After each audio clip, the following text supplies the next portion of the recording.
Good morning. This is Stan in Gainesville, Florida, and you are listening to Light Talk. Hi, this is Steve in Dallas, Texas, and today on Light Talk, we are talking about your ears, inventory, and dance clubs. And this is Anne in San Clemente, California. And this is David in Long Beach, California. And if you don't already know, you are listening to Light Talk, and we are the Lumen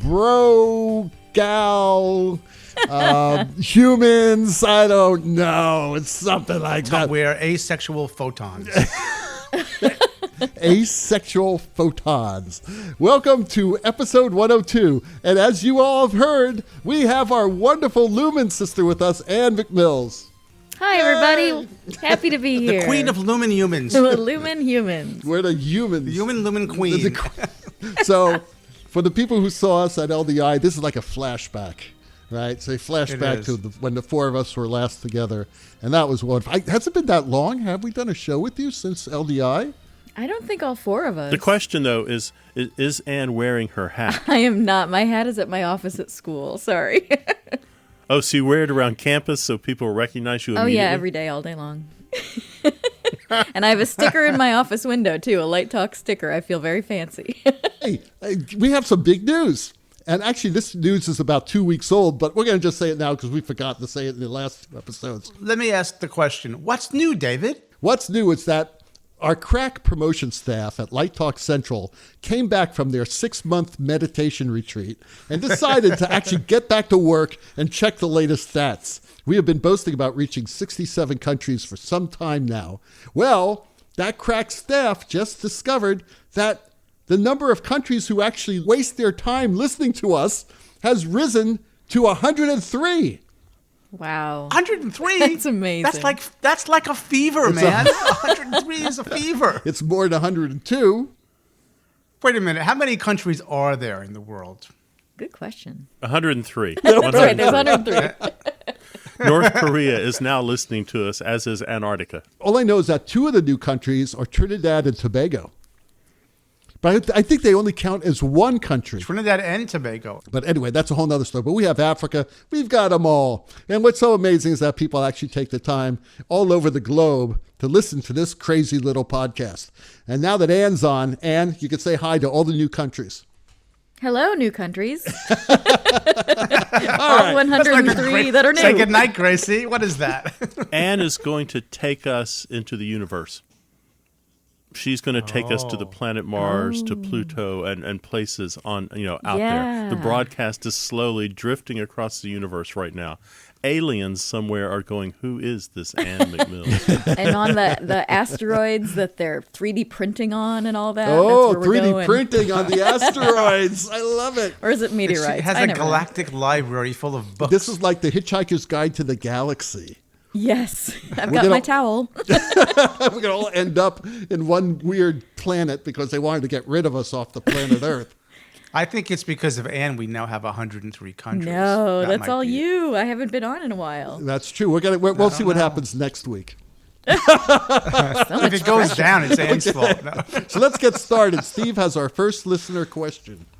Okay, Ben, all the way from the UK, writes, do you wear a headset at a concert gig if you are not the shot caller? Ben, not only do I wear a headset, I wear shooter's muffs. I'm trying to block out that noise all over the place. And for those who might be listening who's not sure what he's talking about, a shot caller would be someone who is calling follow spot cues also. So in my young days, I'd wear a headset and I would call follow spot cues, but these days I've got someone who's calling follow spot cues for me. But yes, I wear a headset. I mean, one is to kind of hear what the shot caller is doing. And in the old days, I would wear a single muff headset, but I got out of that fast, and I moved to a double muff, and then I actually went to having a custom ear plug made.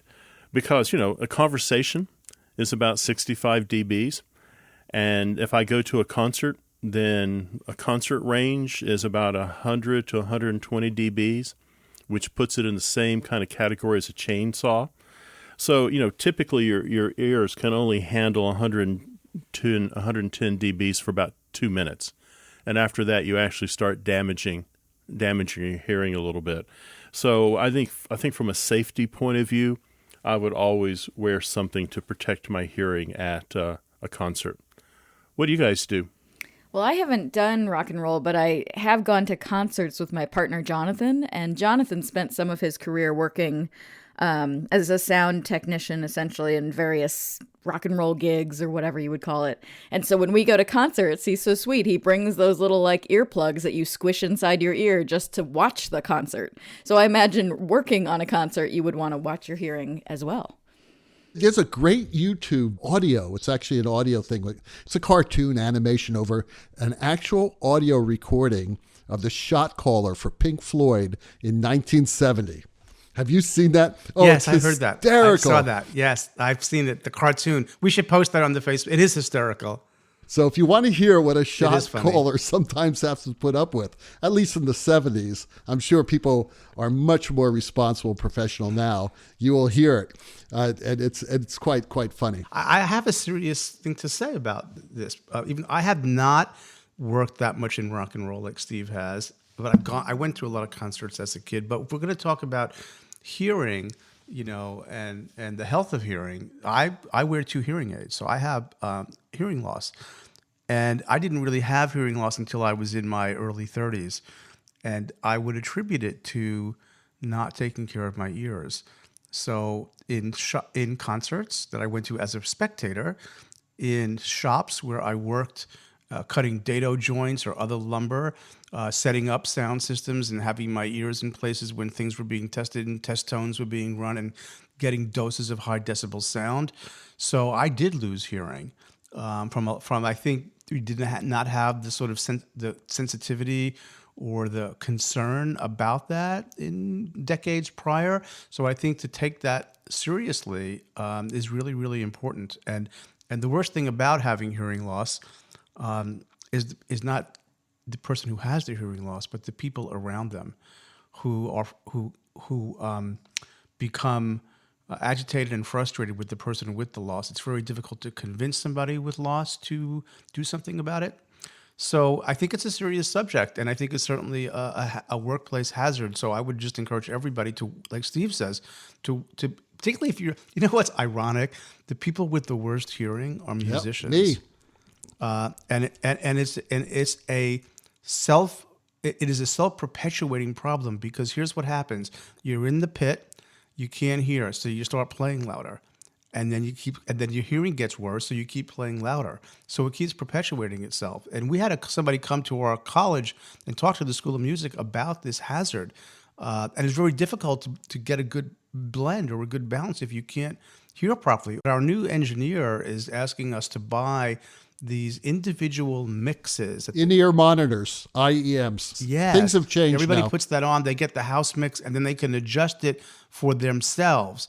So it's really kind of fascinating. But I think that the health part of it is to be taken seriously. Well, I've been playing in rock and roll bands since I was 13 years old. And I actually did some serious damage at a concert I played at about 5 years ago, where I actually heard ringing in my ears for about 4 days. It was actually a roar. It wasn't just ringing. It was a roar. And I knew I screwed up. And I normally wore earplugs. This one night, I forgot them. And I stuck some like toilet paper in my ears. And I went to the doctor, and he said, well, you've got tinnitus, and I'm going to send you to a specialist. In the meantime, I'm going to give you a prescription for Xanax. And I said, oh, wow, does Xanax help, with the ringing? He goes, no, it'll keep you from killing yourself from the ringing. My goodness. So be careful when you're working in these places. This happened to me the other day. I was at a tech rehearsal, and the sound designer was blasting these levels and really loud and, without warning us. So even in the theater, we are all subject to this type of damage. So be very, very careful. There's 2 little nerdy things to know about this. The first thing is that if you're at a concert and you're standing 6 feet away from someone and you can't hear them, then you're in a danger zone. Yep. You are in a decibel range that is damaging your hearing. The second thing is, for my brothers and sisters out there who are young and touring, don't buy foam earplugs. No, waste. Foam earplugs don't do anything. You want to go by a music store and get an earplug that filters the sound. Foam will take care of some stuff, but really it's only taking care of the low frequencies. If you go to a concert, sometimes you'll find that your head hurts by the end of the evening. What's happening is that person mixing the sound is having hearing loss also, and they're having a hard time with high-end frequencies. So they're cranking the high-end frequencies up, and that's what's kind of piercing your brain and making your head hurt so badly. Actually, I would go one step further. Bypass the music store, go to an audiologist, and have some earplugs custom made. Sure. They actually pour Why in a not? mold. That's what I have. And that's what I got years ago when I was really concerned about the type of decibels that my band was playing on stage. So it's not that expensive, and in a lot of cases, your health insurance will pay for it. I have an urban legend question tied to this. Yeah. During my Broadway days, there was this urban legend, I think, that some lighting designer in England had sued because of hearing problems from all the squealing and things that you get. Do you know if that's true, or I wonder if our listeners know? I don't know for a fact, but boy, have I suffered hearing loss Yes, from me too. sound engineers who have like completely fed back the headsets. You got to be real careful, and that's one of you guys said something about you guys bring your own headsets to the techs. Absolutely. Yeah, you see, I don't, and that's one thing I regret not doing it. I'm going to just start doing it. I'm going to buy a pair of good headsets and bring them with me, just so that you know that you're not going to get blown away. Does that help, though? Like if it's plugged into the comm system like everybody else? If somebody drops their headset on the floor or creates feedback, I don't know if your own headset can save Yeah, you it's from a that. sanitary thing. Who Yeah. wants like to have somebody, It's a sanitary- greasy hair, Right. on the muffs, and then you put it in your ear, then all of a sudden No, you come it's down just with a an matter- ear yeah. infection, Or right? somebody coughs into it? Don't- You actually could have your headset tuned so that it's going to cost you more, but at a certain dB level, the headset cuts out. Ooh. Ooh. So, anything, let's say over 90 dBs, the headset just cuts out as far as Interesting. what you're hearing. Or it could attenuate. Maybe it could attenuate and keep it at like 80 dBs instead of cutting out. Exactly. A really important discussion, though, because that is an actual workplace hazard that we lighting designers deal with. Absolutely. Absolutely. But yes, moving on. Cindy from Anaheim asks, in a recent episode, you talked about top hats, but you didn't mention how eyelashes and other variations are used. Can you talk a little bit about that? Well, We did. There was a long thread on you know the what? Facebook page. No. I'm with Cindy because I was the one, I listen to you in my car often, and every time someone said flecked, I would yell flocked at the car. Fleck, flop, glare, and flare. Thank you, Anne. Well, it's a good question. I mean, why would you use if we're going back to that traditional kind of what John McKiernan put on the site? Why would you use a full top hat versus a half top hat? Well, that's what I was thinking. Like, you mentioned top hats, you mentioned eyelashes, which are also known as half hats, but you didn't mention short hats. So there's all these different variations, right? And I think Cindy wants to know more about what that's for. And I would just say the top hat discussion was excellent, by the way. But the eyelash, I think one of the things that people talk about with eyelash is because it's only half of a half hat, right? Like if you cut it, how would you say that? Like, down the round part. You chamfer the ends. I guess. Chamfer. I love that Yeah. word. Chamfer. But it's interesting because some people really prefer, I call them half hats usually, really prefer half hats because with a top hat, you still see the reflection on the opposite flocked side if you're sitting in the audience. So some people prefer half hats for that reason, that there isn't an opposite side. But then, of course, if you're next to a border or something, it does cause flare, so you want a full top hat. Also, if you're trying to control the size of the flare and beam a bit, if you go back to film, what I was referencing, I think was Mole Richardson made a top hat, and then half the distance from the end of the top hat to the frame was a half hat, and then half that distance was a quarter hat, and then half that distance, which is a top hat that's only about an inch long, was a pancake. And that was kind of pancake. That's a interesting. pancake. I don't know pancake, but I know short hat, which I think is sort of what you were saying. Short like, hats. Like Yeah, a half hat's shorties. a whole, or I'm sorry, top hat's a whole top hat, but a half hat is half that length of the snoot part, right? Yeah. In architecture, Right. these Yes, are called I've heard snoots, them right? called This is shorty. the most Shorties? ridiculous conversation I've ever heard in my great. life. Okay. But the short hat is when you're using like a 50 degree, because a top hat will actually cut off some of the beam because it's too long. So you need a short hat with a 50 or a 70 or a 90, that kind of thing. So all of these tools have different reasons that you would use them, you know? And if you're using something like a Source 4 Junior, get into that 50 degree, even a shorty doesn't work. You need to be into pancake world, about an inch long, because it cuts everything off. That's a pancake. thick There's pancake. some real fine tuning with top hats. Yeah, it's a very important tool, and I think people don't know a lot about them, you know? So That's I think right. Cindy's question was excellent, as was your discussion last time with the fleck. Well, no, it's fleck, flock, glare, and flare. That's right. I'm writing it up now. Writing for it this up. week's Write show. it up. Okay. Stan, you have the next question, buddy. Sarah in Amsterdam wants to know, do you bother storing cut gels? And if so, what is your storage and inventory method? And for extra bonus points, she wants to know, what's a good Gobo storage method?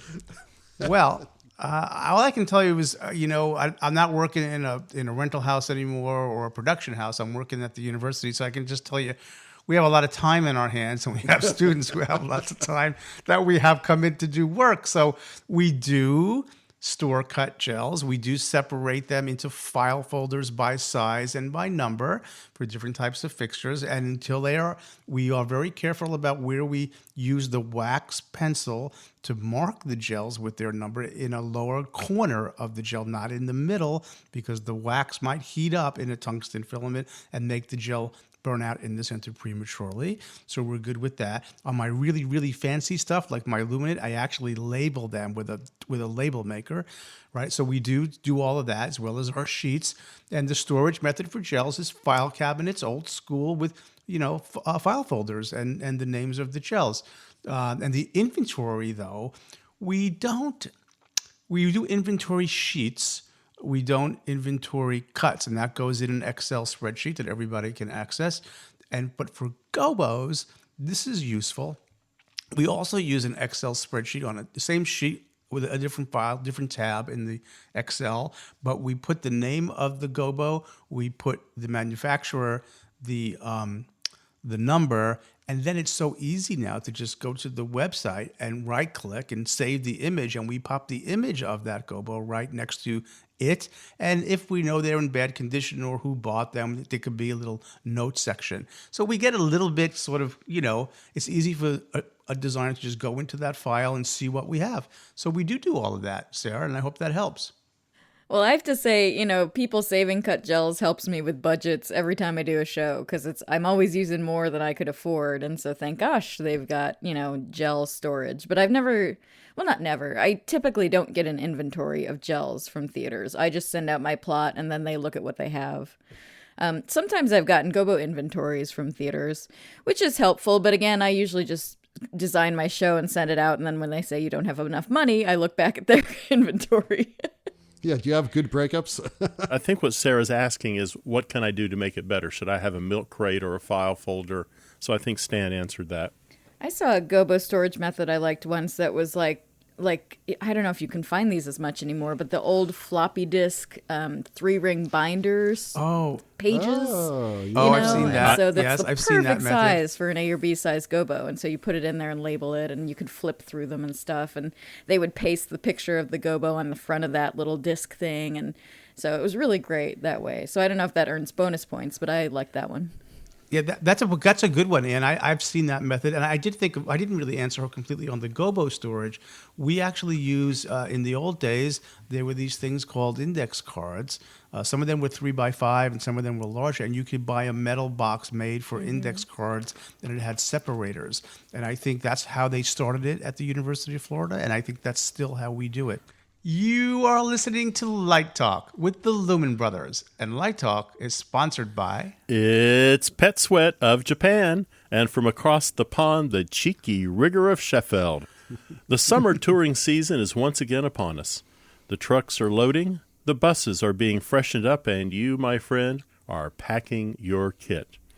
you are looking forward to getting back in the saddle. But load-ins are long, hard, hot work. Let's face it, by showtime, you are sweating. What are you going to do about those unsightly stains under your arms? Oh, no.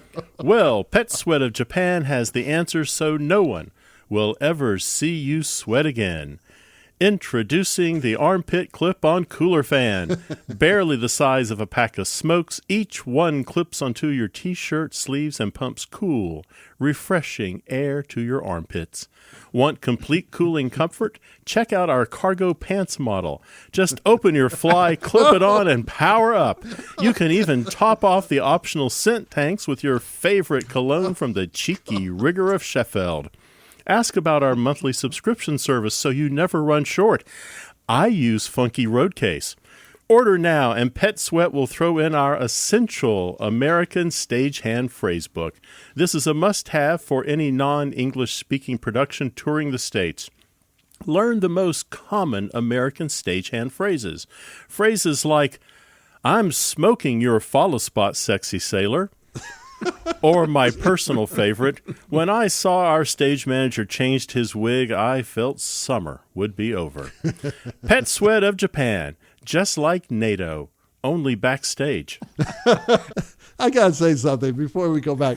You know, it's great to have Anne on the show because she's like our barometer of tasteless things. Yeah. Because when Anne gets real silent, whatever we're doing is totally tasteless. Yeah, I was thinking sort of inappropriate. Wasn't sure I should be a part of this episode. We can hear her cringing. Anne is on the phone right now, calling Pet Sweat. She's ordering it for Jonathan right now. No, I'm not. Just get me off this program. This is going to ruin my career. Yeah, maybe. I'm going to call HR. Is there an HR? No. They'll call HR. That's what we need. I'm quite impressed that David was listening to me, not saying something. Not listening to nothing. Silence. I felt it. I felt it coming from there. So, Anne, how would you rate that sponsor? Ooh, I don't know. Not so sure I'm into that one. From a 1 to 5 top hats, I'd give it 1 top hat. 1 top hat. Oh, no. I just want to point something out here. I want just to be honest about this. This is a real product you can buy in Japan. Oh my goodness! Really? They have little clip-on fans for your armpits. They take a couple AA batteries, and you see these people, whoever standing in the street with these little fans just going at it. This is dangerous. This sounds really, really dangerous. And now, back to Light Talk. Hey, those ducks are back, and that tells us that it is time for our Let's Talk About segment. And today, our wonderful Lumen Sister Anne came up with a terrific Let's Talk About subject. So, Anne, I'm going to let you introduce it. Okay, well, I just thought, there's all these conferences out there, at least in America. There's SATC, there's USITT, there's LDI, there's IRTA, all these different things. And I wondered if our listeners might not be familiar with all of them. So I thought maybe we could talk a little bit about how they all differ. What do you guys think? Oh, great idea. Yeah. I have a joke first. Joke. He's going to start off with a joke.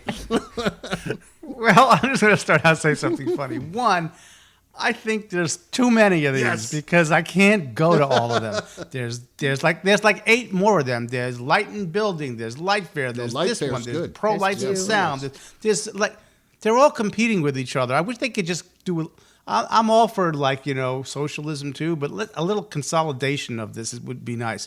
And the other thing, I'm going to USITT this year, and I hadn't been in since David and I were discussing this. I haven't been there since it was in Long Beach when I introduced my little fiber optic stuff.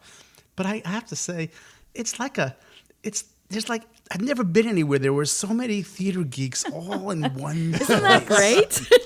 Yes. I don't know about that. All I know is that that was last time I was at USITT, at that same one here in Long Beach. And I'm going this year too, because I'm actually meeting some people to talk about some LED research that I'm doing right now. USITT has always been mostly about education. Mm-hmm. Educational theater, and people are really focused in. All these different conventions have different reasons. Like LDI, why they're there is totally different from ProLight or like LightFair. LightFair is all architectural, which is fantastic, right? Mm-hmm. And USITT, SETC, mostly toward education. In support of USITT, they do some important work beyond just academia in setting some standards. So like the DMX 512 protocol was a USITT initiative. There are some really good things. I wouldn't bring that up. Really? Well, you know what I Come up mean? with something better than DMX. Well, it moved us forward. That adoption of standards has, and we're going to have an interview with Steve Terry, who's going to talk about how that really changed the industry. We could criticize it now, but at the time, it was a huge leap forward, and it made more interoperability between technologies. And it was USITT and those people getting together at that conference and setting standards that really does serve a very important purpose. Well, I think it's just important if you're thinking about going to some of these conferences, at least in the U.S. Like, outside of the U.S., there's plenty as well, like Plaza or the quadrennial. I can never say that word. All those different things. Good. But like Stan said, how can you afford all of these, right? I can't either. So you kind of need to know what you're looking for. And I think about LDI as sort of where the pros go. There's like, you'll see the most professionals there. You'll also see the most concert work there, like in terms of the show floor. There's all sorts of concert fixtures and things like that. The diversity is great. Yeah, that's what I love. It's all the television, big showy everything's industries. There. Yeah, everything's there. And it's sort of like for students. My argument used to be, if a student had to choose, a lighting student in particular, let me just zone in on that, between USITT and LDI, I always encourage them to go to LDI because of David's point that there was a lot of academics and there was a few dozen booths, but that's not where you want to work. Right, you really want to get into the profession, so you meet more people working in the profession at LDI, I think, than you do at USITT. Meeting other academics doesn't really help your career move out of academia into the profession. Yeah, I think it's I think it's what that person needs, because LDI could be really intimidating for a first-time student. Looking for jobs or looking at the show floor, things like that. So I think it's definitely something they should go to, and I encourage it. But I also think USITT has a lot of value because it's so student-centered. And that's one of the things I love about it. True. Like the show floor is so much more fun on USITT to me because of all the swag that's out there. So the students all gather like a mob at the front of the doors ready for it to open, and there's all these rumors about who's got the best swag and all that stuff, and they go racing around the floor looking for the best swag. And I think that's really swag fun. Swag sniffers. That's what they need. I'm going to stand at the front door and sell some swag sniffers. That should be one of our sponsors. Is that a thing? Yeah, well, it was a sponsor. It was at our first LDI. Yeah. And it's not that it's all about swag or something, but that sort of like the fun of it and the energy of it. Like it's very open to students, very welcoming on the floor. Like they know you might be a student. They're very open and they talk to you a lot, and so you might not get all that individual attention at LDI. So it's just kind of a different thing. And then SETC's is more of a job fair, and then IRTA is all about grad school. So you have to think about, what you're looking for in a conference when you go. I think you nailed it right there. And the thing about these different conferences is you don't have to be rich to go to them. What you have to consider is being a bit strategic. I think you could go to LDI once every 3 years. The industry's just not moving that fast. Mm-hmm. So if you're on a budget, once every 3 years to go to Las Vegas. Every other year, maybe go to USITT. Maybe go to something else. But you can spread this out. So I think Anne is right. I think USITT is really geared toward students and young professionals and academics, and LDI is really geared toward people who are making decisions about purchases. Mm-hmm. Look, it's so important to network. It's so important to meet people. USITT is on my 12-year plan. I go every 12 years. LDI is on my every year plan. And that's the way it's been for as long as I remember. Yeah. Even as an educator. I mean, mostly I'm a professional designer, but I'm also a full-time educator. So I just think it's worth it for students, especially lighting designers, go to LDI. Very, very important. And take all those great classes My God, I did a projections class there. It was so valuable. It was fantastic. And there are companies that will give out scholarships. I know ETC does this. Several others I know do it. So it's not all about money. You know, the money sometimes is there. And check with your own school. They have grants too for students. I know many of my students get grants from Associated Students. I'm sure there are organizations like that at all universities. So take the time, do it. And I think, Anne, you're absolutely correct. I mean, find out what you want, what you need. But if you're a lighting designer, you better go to LDI. That's all I have to say. So Steve has our last question of the day. And this comes from Rio in Japan. And she writes, I like dance clubs. Woo! What would you say are important lighting design choices you need to make? Well, I've never lit a dance club. I've gone to some dance clubs, and I can tell you what I like. I like a lot of haze, and I like a lot of CO2 jets going off. I think what with the dance clubs that I have seen that I think are really kind of interesting is the lighting design brings a lot of energy into the room, and you can quickly change the mood. So I think the better clubs make an immersive experience for you, and it's constantly changing, and it's not always flashing on and off. They're really building an entertainment experience for you, and they're able to do that quickly on, decent consoles that allow you to have something running and busking on top of that. The one thing that I would say, if you're going to do a little dance club mixing, that I would not do, I would not use your console in sound active mode. I think that's really kind of minor league. So sound active, the console is adjusting the lights based on the sound coming in. It's a sound card that makes the lights, pan and tilt and change color based on the rhythm of the sound. And that works about 50% of the time.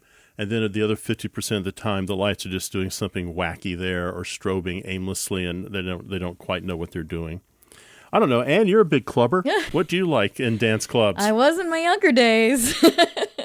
I do love to dance, but I have not lit one. But I would say, because I've been to some in New York and Chicago and London, I would say that I think the element of surprise is very important. And it makes me think of this one we loved in New York we used to go to that had, as you were on the dance floor, suddenly the trusses above you with all the fixtures on it would move. So it would come in a little bit sort of slowly and change different things. And it was really exciting. And then it would sort of ascend back into the ceiling. And then at some point it would snow all over you. And so it was really exciting. All of a sudden it was those, that soap bubble snow everywhere. And so it was just that kind of thing. I think you need a lot of gags for a dance club because people are looking to have fun and be excited and just amp up the energy even more. Back in the Saturday Night Fever days, they had that lit up floor. Remember when the floor would light up in squares? Yeah. Nowadays, you can get LED tiles on the floor. And if you go to LDI or a lot of these places we were talking about a second ago, you'll see that there's an amazing variety of LED video that is made for dance floors nowadays. And that changes everything. I do want to mention one thing, and Steve really hit it on the nose. It's all about energy. That's really what dance clubs are about. It's about energy. So if you have that energy and it's working with the music, it's there. That's all you need. I haven't lit one, but when I was a kid growing up in New York, there was a company, and they still exist, called Times Square Lighting on 44th Street. And we used to love to go there because they had the cheap stuff that you could get, but you could make really beautiful effects. And I went to all these clubs. Some of them were quite famous, and I'll name three. The Red Parrot, Studio 54, and 2001 Space Odyssey, which is the dance club that was in the movie that David mentioned, Saturday Night Fever.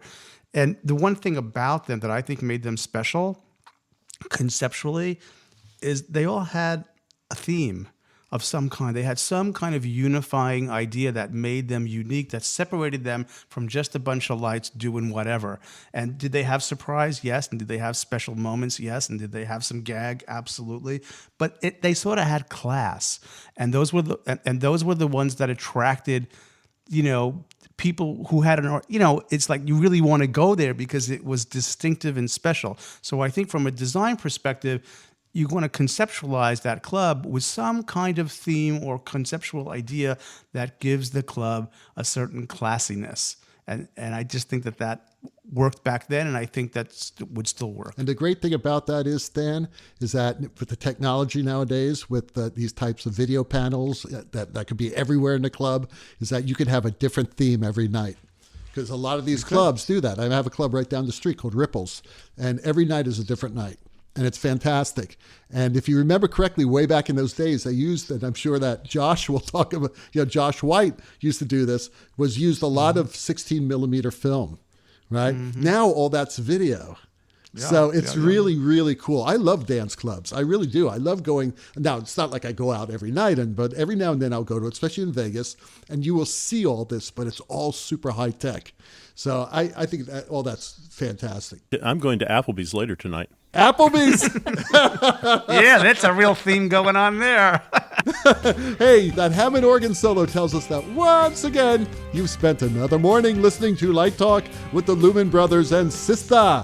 Check out our website on lighttalk.org and be sure to follow us on Facebook and subscribe to our podcast on iTunes. That way you will not miss a second of Light Talk insanity. No guarantee is offered regarding the accuracy of any statements or opinions made on this podcast.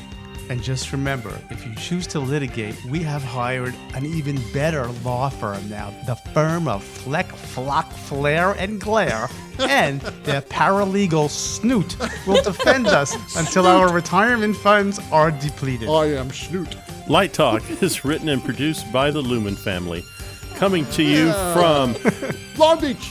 Gainesville, Republic of Texas. And San Clemente, California. And be sure to tune in next week when we discuss how do you start writing light cues, how to get international gigs, and do you really need to be a science geek to be a lighting designer? all of that, my friends, and the new sponsor. We are the light-talking Lumen Humans, broadcasting questionable Lumen knowledge and humor around the world. So we'll see you all next Saturday morning. Bye-bye from Bye, London. everybody. So long, everyone.